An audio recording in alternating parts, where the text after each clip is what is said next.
नमस्कार, राम राम दोस्तों। मैं आपका दोस्त बनवारी लाल नायक। मैंने पहले एक वीडियो बनाया था दोस्तों मेवाड़ का इतिहास।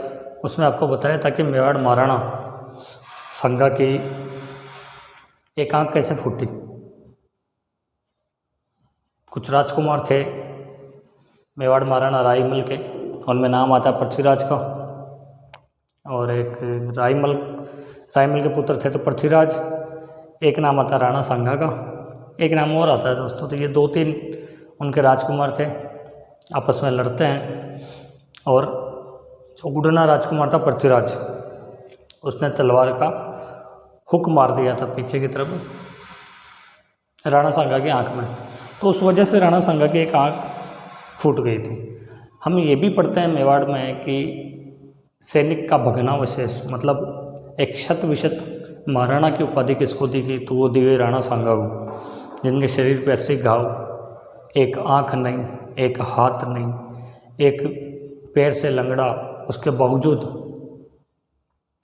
पूरे उत्तर भारत में अपना दबदबा कायम रखा।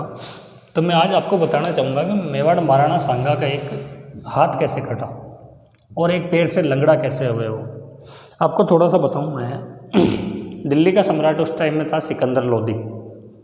सिकंदर लोदी एक कमज़ोर शासक साबित हुआ।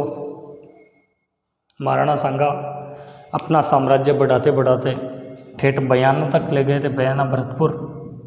उसके बाद आगे दिल्ली एनसीआर स्टार्ट हो जाता। तो इधर सिकंदर लोदी के बाद सम्राट बनता इब्राहिम लोदी। तो ये अपना साम्राज्य विस्तार करना चाहता, तो इसको सबसे बड़ा जो शत्रु उस टाइम में नज़र आया वो थे मेवाड़ महाराणा सांगा।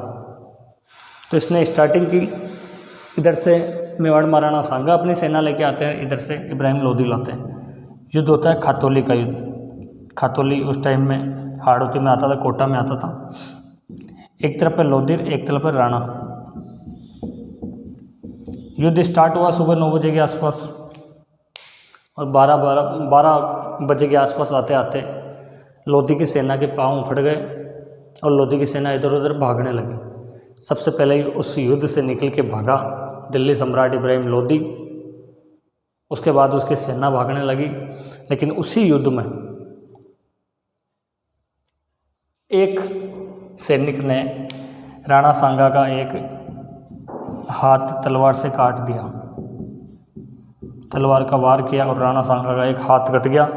और उसी युद्ध के अंदर राणा सांगा के पैर में तीर लगने की वजह से वो हमेशा के लिए लंगड़े हो गए।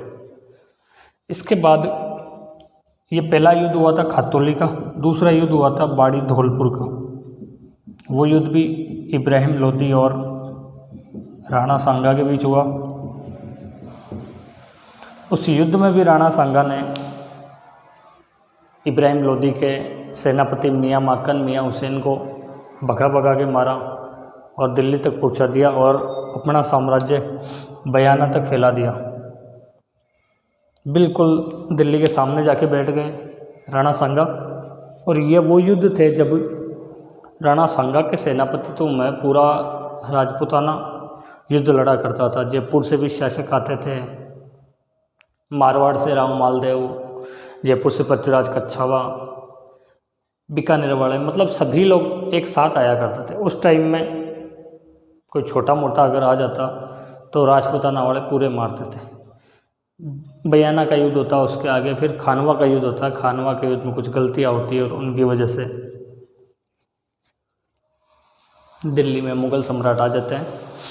खैर दोस्तों, मैंने आपको बताया कि कैसे महाराणा सांगा का एक हाथ कटा और वो हमेशा के लिए लंगड़ा हो गए। अगर गलती से नहीं पूछेंगे आपसे ऐसा क्वेश्चन, मैंने आपको ऐसे ही बताया। जबकि अगर देखें तो ये इनका जो हाथ कटा था वो एक सैनिक ने, भागते हुए सैनिक ने राणा सांगा पे वार किया था खातौली के युद्ध में, और राणा सांगा का एक हाथ कट गया।